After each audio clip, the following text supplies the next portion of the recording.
तमिलनाडु को 11 new medical colleges मिले हैं।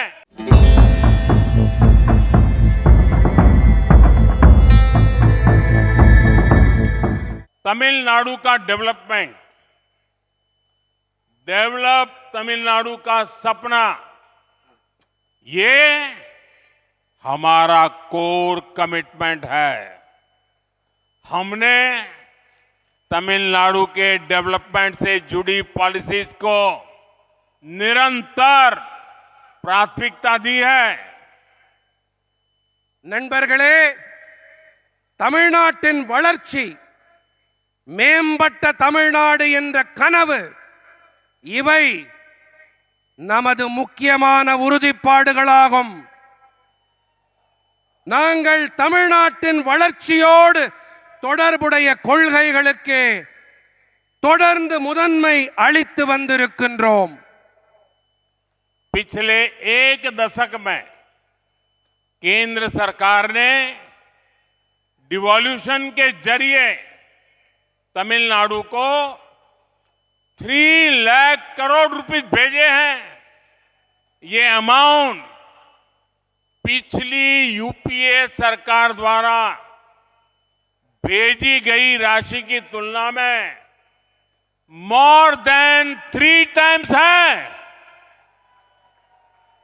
கடந்த தசாப்தத்திலே மத்திய அரசு நிதி ஒதுக்கீடு என்ற வகையிலே தமிழ்நாட்டுக்கு 3 லட்சம் கோடி ரூபாயை அளித்திருக்கின்றது. இந்த தொகை கடந்த யூபிஏ அரசாங்கம் வாயிலாக அளிக்கப்பட்ட தொகையோடு ஒப்பீடு செய்யும் போது 3 மடங்குக்கும் அதிகமானது.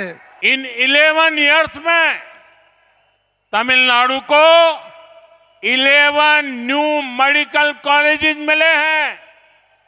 पहली बार कोस्टल एरियाज में फिशरीज सेक्टर से जुड़े समुदायों की किसी सरकार ने इतनी चिंता की है।